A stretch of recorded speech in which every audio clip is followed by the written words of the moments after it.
Hello students, welcome to Global Online. This is Ankita Sood. So Jammu Kashmir set paper 1 के final revision के लिए most expected questions की series आज मैं लेकर आई हूं, जिसमें टोटल 10 यूनिट्स के सभी इंपॉर्टेंट कॉन्सेप्ट्स को कवर किया गया है।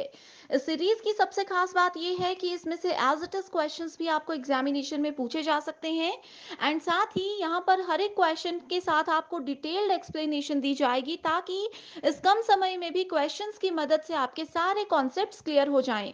तो आप सभी स्टूडेंट्स इस वीडियो में एंड तक बने रहिएगा, एंड मैं 100% श्योरिटी देती हूँ कि इसमें से questions as it is exam में आएंगे भी, एंड आपको जो ट्रिक्स मैं बताऊंगी वो आपको एग्जामिनेशन में बहुत ही ज्यादा हेल्प करेंगी।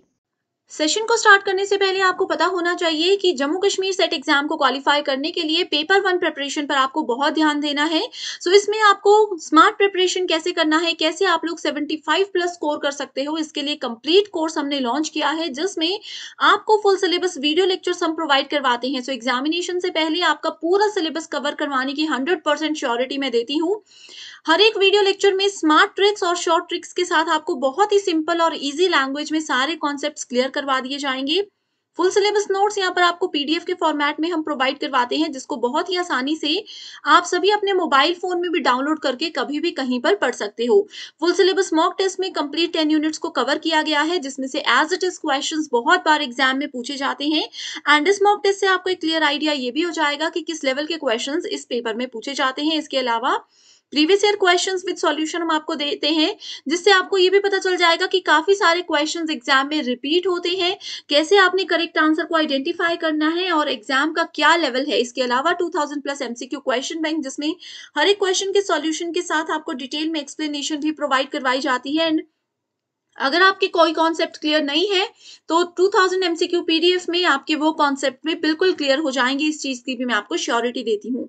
गिवन व्हाट्सएप नंबर्स पर आप जल्दी से कांटेक्ट कर लीजिए। इसको ज्वाइन करने के लिए सिर्फ आपको एक ही बार फीस देनी है, वो भी सिर्फ 2000 रुपए। जब तक आपका ये एग्जाम नहीं हो जाता तब तक आप इस कोर्स का बेनिफिट उठा सकते हो। सिर्फ एक ही बार ये फीस आपको देनी है। इसके अलावा फ्री वीडियोस चाहते हो, कोर्स की फीस पे करने से पहले एक्सेस चाहते हो, तो आप लोग ग्लोबल ऑनलाइन ऐप को डाउनलोड कर लीजिए। ऐप डाउनलोड करने के बाद स्टोर सेक्शन पे आपको सर्च बार में कोर्स का नाम लिखना है। कोर्स का ओवरव्यू आपके सामने आ जाएगा। यहाँ पर आप इसका पूरी जानकारी ले सकते हो।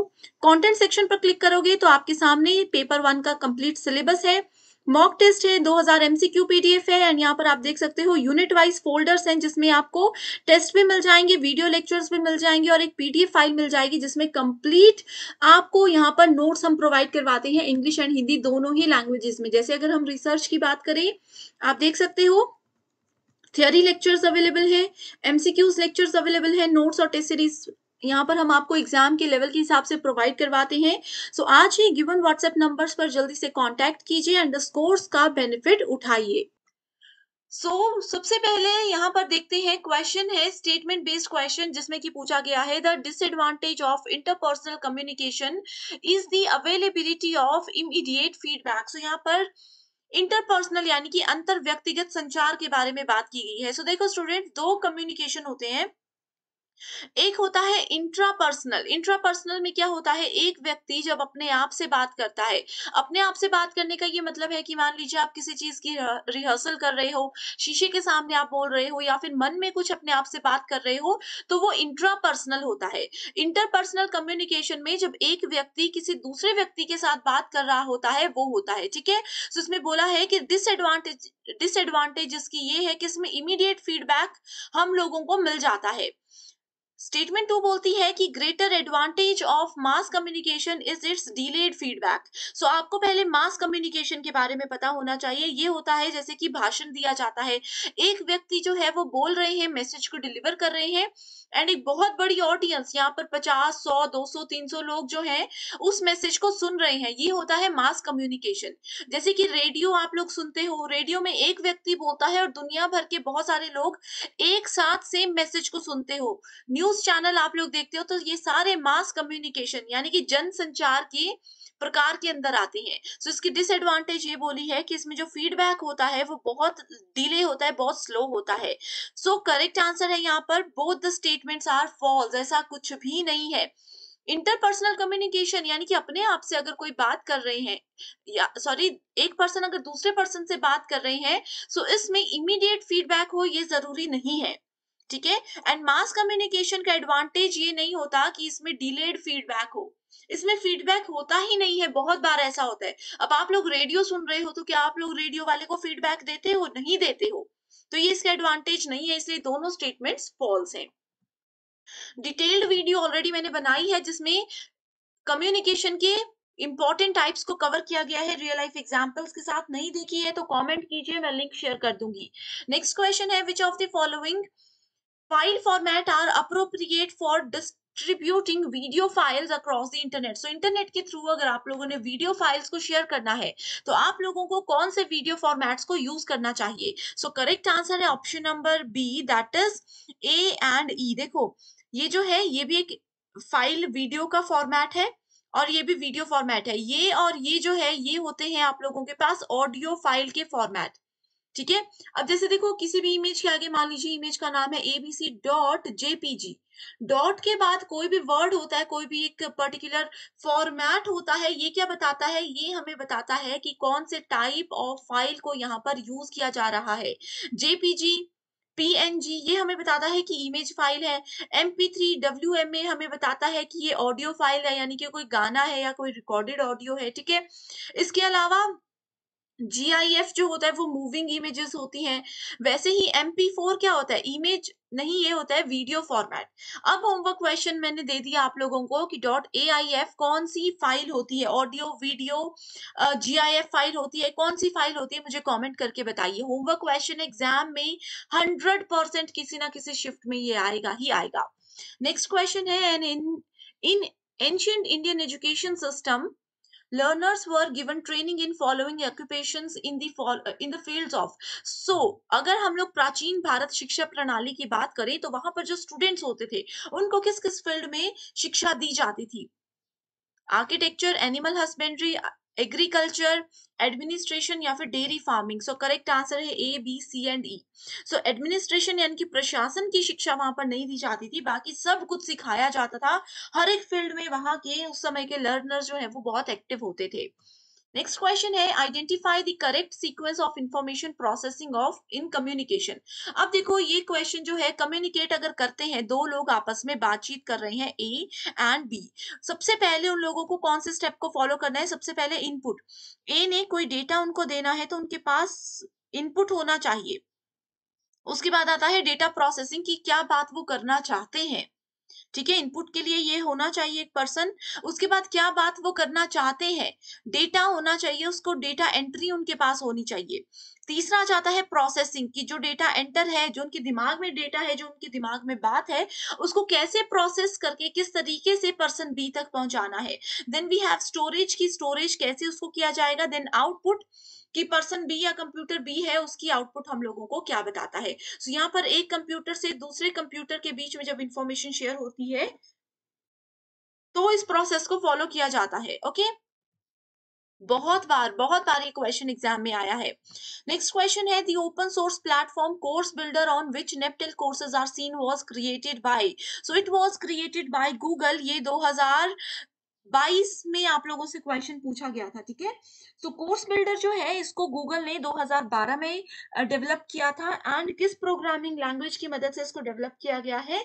तो पाइथन प्रोग्रामिंग लैंग्वेज की मदद से इसको डेवलप किया गया है। एग्जाम में इसको जरूर पूछा जा सकता है, ठीक है। ओके, इसको गूगल ऐप इंजन, आपने जरूर गूगल ऐप इंजन के बारे में सुना होगा, उसकी मदद से इसको बनाया गया था।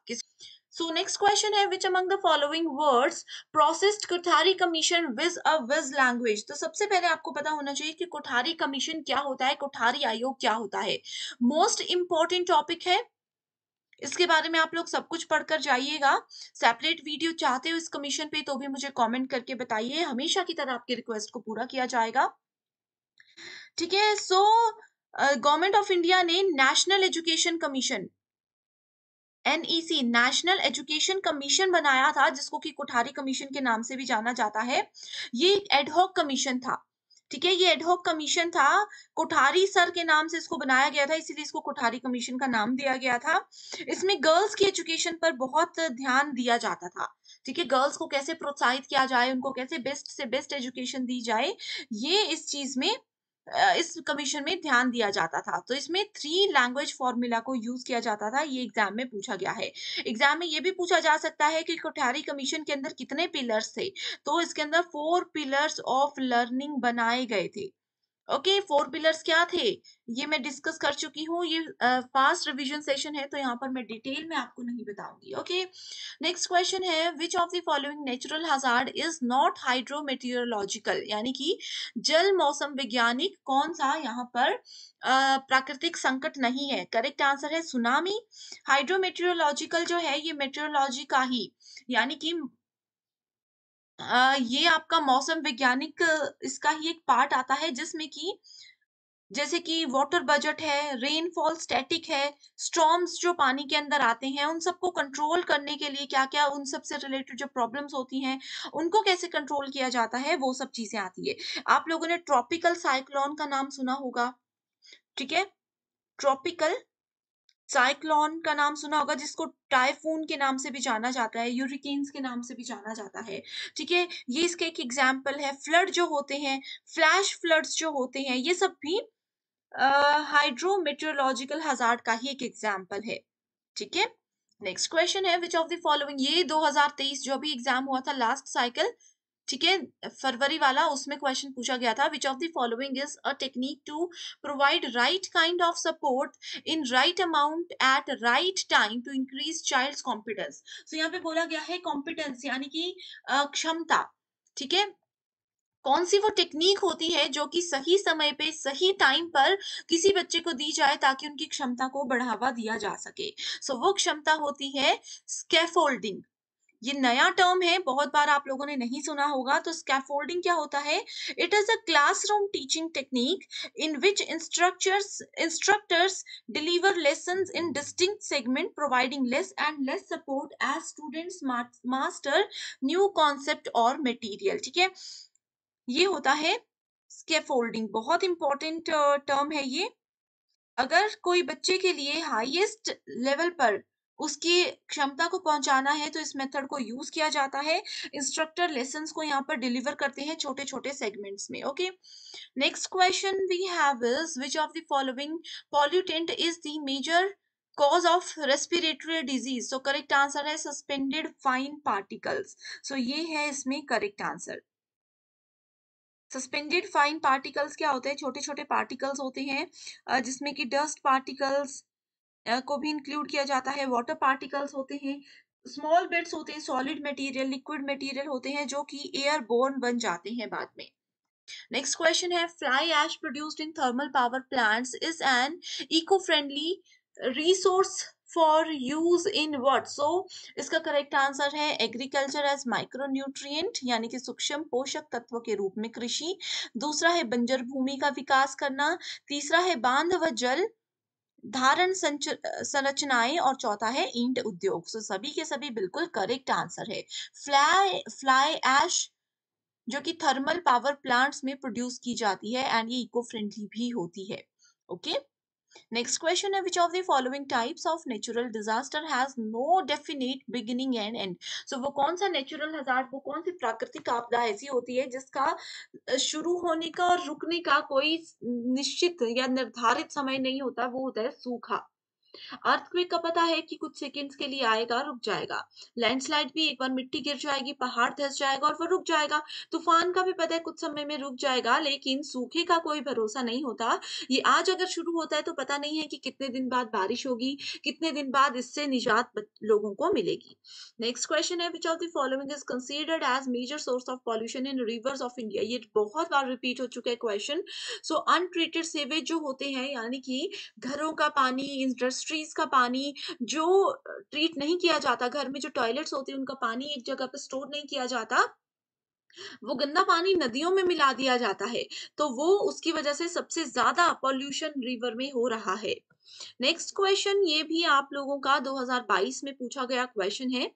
स्टेटमेंट 1 एंड 2 बोलती है, स्टेटमेंट 1 में बोला गया है इंटरनेशनल सोलर अलायंस, बहुत इंपॉर्टेंट टॉपिक है ये, ठीक है। ISA was launched on the sidelines of COP24। So COP24 के साइड लाइन में ISA को लॉन्च किया गया था। स्टेटमेंट 2 बोलती है, ISA was launched by prime minister Narendra Modi ji and president of France Emmanuel Macron. ठीक है, सो ये स्टेटमेंट्स है। सो करेक्ट आंसर देखो यहाँ पर, हिंदी मीडियम स्टूडेंट्स भी देख सकते हैं इस क्वेश्चन को। कॉप पर एक डिटेल्ड वीडियो मैं बना चुकी हूँ, नहीं देखी है कमेंट कीजिए, आप लोगों के साथ पर्सनली मैं लिंक शेयर करूंगी। सो इसका करेक्ट आंसर बी है, that is both the statements are false. क्यों फॉल्स है देखो, ISA International Solar Alliance was jointly launched by Prime Minister Narendra Modi and then President of France, और इन सबको 30 नवंबर 2015 को Paris में इसको जो है जॉइंटली लॉन्च किया गया था। Side line 21st conference of party COP 21 में इसको किया था, ना कि COP 24 में। तो ये चीजें आप लोग पढ़ लीजिए, डिटेल डिस्क्रिप्शन है। करेक्ट आंसर है option number B. Next question है, indoor air pollution is a serious health hazard. ठीक है, जो घर के अंदर ही वायु का प्रदूषण होता है वो बहुत एक सीरियस गंभीर स्वास्थ्य का खतरा होता है। इसका कारण ये है कि dispersal of air pollutants is rather limited in indoor environment. So यानी कि वायु प्रदूषकों का फैलाव इंडोर वातावरण में अपेक्षाकृत सीमित रहता है। सो दोनों ही स्टेटमेंट्स करेक्ट हैं और रीजन इसका बिल्कुल करेक्टली इसको आइडेंटिफाई कर रहा है।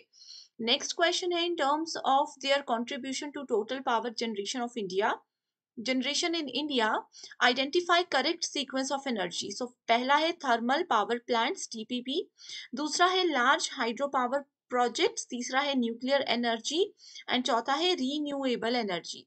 ठीक है, which include solar energy, wind energy, biomass and small hydro power objects. So इसके अकॉर्डिंग स्टेटमेंट आप देख सकते हो, सबसे ज्यादा एनर्जीज होती हैं TPP में, उसके बाद होती है रीन्यूएबल एनर्जी में, उसके बाद होती है लार्ज हाइड्रो पावर प्रोजेक्ट्स में, और सबसे कम होती है न्यूक्लियर एनर्जी में। इन सब पॉइंट्स के हिसाब से हम इनको अरेंज करना था। नेक्स्ट क्वेश्चन है, meaning of tsunami is. So tsunami का मीनिंग क्या होता है? इसका मीनिंग होता है हार्बर वेव।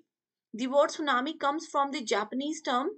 ठीक है, इसको आप देख सकते हो, it is often express that tsunami is a seismic or tidal wave, but the scope of tsunami can be generated by non-seismic actions as well, like underwater landslide, volcanic eruption, etc.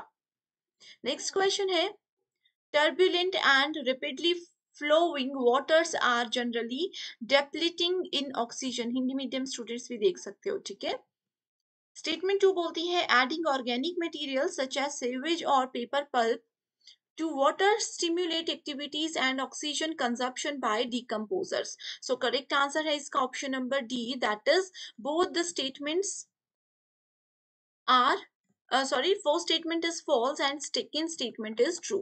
Reason इसका यहाँ पर आपको मिल जाएगा। False क्यों है? पहली, rapid water flow होते हैं जो turbulence ensure adequate oxygenation. Water pollution can result in oxygen depletion. Flowing water habitat is different from stationary. Under these conditions of flowing water and turbulence, oxygen depletion does not occur। So इसीलिए first statement यहाँ पर क्या है? असत्य है, बिल्कुल गलत है। Next question, match the following से रिलेटेड है, ये भी आपका नेचुरल हजार्ड में से ही पूछा गया है question. hazard identification, dose response assessment, exposure assessment और risk characterization। ओके, सो इसको मैच करेंगे, देख सकते हो यहाँ पर करेक्ट आंसर है option number B, that is hazard identification, यानी कि संकट की पहचान करना। ये क्या है? ये है process of determining whether or not a particular chemical is linked to a particular health effect। Hindi medium students भी यहाँ पर देख सकते हो। ठीक है, यहाँ पर देख लीजिए, करेक्ट आंसर ये है। डायरेक्ट डेफिनेशन है, इसमें एक्सप्लेनेशन की कोई जरूरत नहीं है, डायरेक्ट यहाँ पर रिस्क असेसमेंट स्टेप्स की डेफिनेशन दी गई है।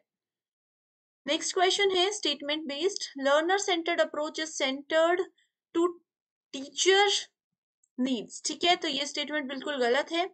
टीचर की नीड्स पूरे करने के लिए लर्नर सेंटर्ड अप्रोच को यूज नहीं किया जाता, ये स्टूडेंट्स के रिक्वायरमेंट के अकॉर्डिंग बनाई जाती है।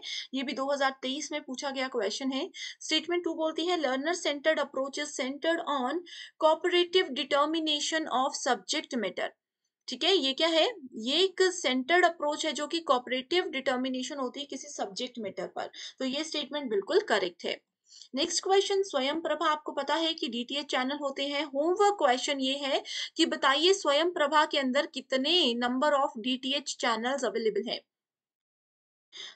ये इसमें बोला है गया है कि किसके द्वारा इनिशिएट किया गया है, ये किया गया है MHRD, ministry of human resource and development, जिसका अब नाम बदल दिया गया है। याद रखिए, जो कि MHRD के नाम से पहले जाना जाता था, उसका नाम अब मिनिस्ट्री ऑफ एजुकेशन रख दिया गया है। एग्जाम में मिनिस्ट्री ऑफ एजुकेशन आएगा तो कंफ्यूज नहीं होना है, ओके।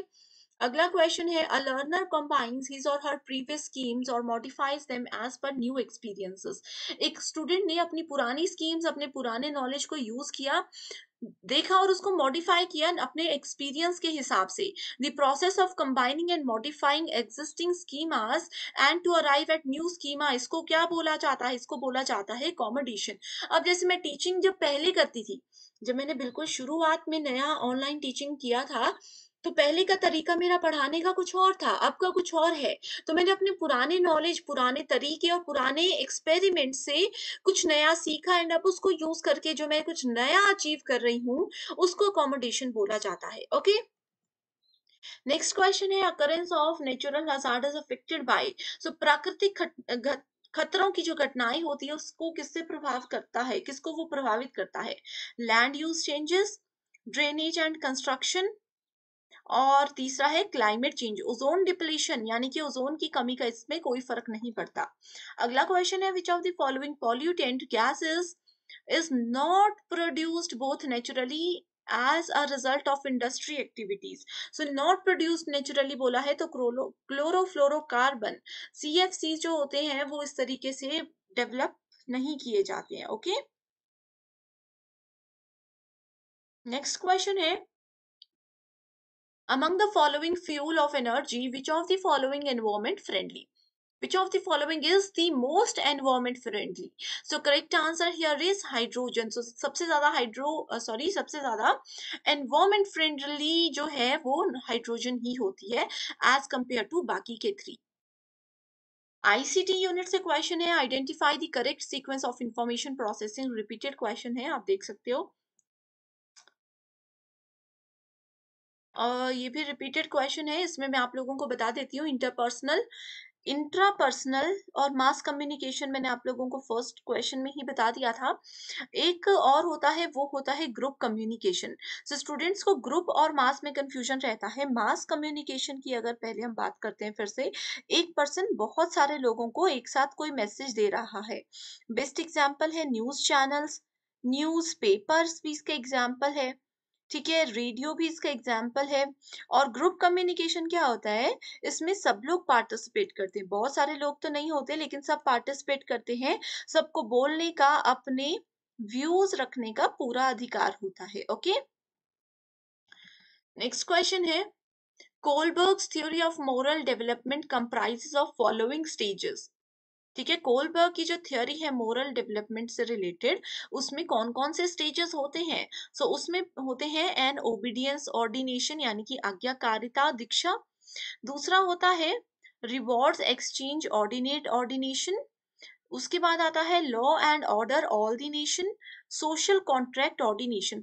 ये जो कोलबर्ग की थ्योरी है ना मोरल डेवलपमेंट की, ये आपको जाननी है। इसके अलावा मोरल डेवलपमेंट के लिए और भी बहुत सारी थ्योरीज होती हैं। उन थ्योरीज के आप लोग नेम याद रख लीजिए, क्योंकि एग्जाम में कम टाइम बाकी है ना, तो आप लोग अभी ये नहीं कर सकते कि हर एक थ्योरी के हर एक स्टेप को याद रखो। तो सिर्फ नाम याद रख लोगे मोरल डेवलपमेंट की थ्योरीज के, तो भी आपके लिए काफी है। समय बचेगा तो स्टेजेस पे जरूर जाइएगा। पेपर 1 के साथ-साथ पेपर 2 प्रिपरेशन पर भी ध्यान दीजिएगा। ये आपको एग्ज़ाम क्वालीफाई करने में बहुत ज़्यादा मदद करता है। लेकिन एग्ज़ाम के पैटर्न के अकॉर्डिंग आपको स्मार्ट प्रिपरेशन करना है, जिसके लिए हम कंप्लीट स्टडी मटेरियल आपको प्रोवाइड करवाते हैं। इसमें आपको फुल सिलेबस नोट्स और एमसीक्यूज़ मिलेंगे। एमसीक्यूज़ में previous year questions, most repeated और एक्सपेक्टेड क्वेश्चंस हैं, जो कि एग्ज़ाम में एज़ इट इज़ पूछे जा सकते हैं। एंड ये स्टडी मटेरियल एग्ज़ाम के बाद इंटरव्यू को क्वालीफाई करने में भी आपको मदद करेगा। सब्जेक्ट्स के नाम आपके सामने हैं, अपना पेपर 2 का सब्जेक्ट देखिए एंड गिवन व्हाट्सएप नंबर्स पर कांटेक्ट करके इसको आज ही ज्वाइन कर लीजिए। इसके लिए सिर्फ आपको एक ही बार फीस देनी है, 1280 रुपए। मैं आपको अश्योरिटी देती हूँ कि एग्जाम जब तक नहीं हो जाता, जब तक इंटरव्यू क्वालिफाई नहीं हो जाता, आप इस स्टडी मटेरियल का बेनिफिट उठा सकते हो। वो भी सिर्फ एक ही बार आपको फीस देनी होगी। तो बिना समय बर्बाद किए जल्दी से इन नंबर्स पर कॉन्टैक्ट करके आप इसकी पूरी जानकारी ले लीजिए। सो ये थे आज के इम्पोर्टेंट 25 क्वेश्चंस जो कि बहुत बार एग्जाम में पूछे भी गए हैं। इस तरीके के क्वेश्चंस भी एग्जाम में बहुत बार पूछे गए हैं एंड आगे भी जरूर पूछे जाएंगे। होमवर्क क्वेश्चंस के आंसर जरूर दीजिएगा। किसी क्वेश्चन में कोई डाउट है, कोई कंफ्यूजन है, जरूर मुझे कमेंट करके पूछिएगा। मैं आपकी हेल्प जरूर करूंगी एंड कोर्स को ज्वाइन करने के लिए व्हाट्सएप के थ्रू नंबर्स पर कॉन्टैक्ट जरूर कीजिएगा। So thank you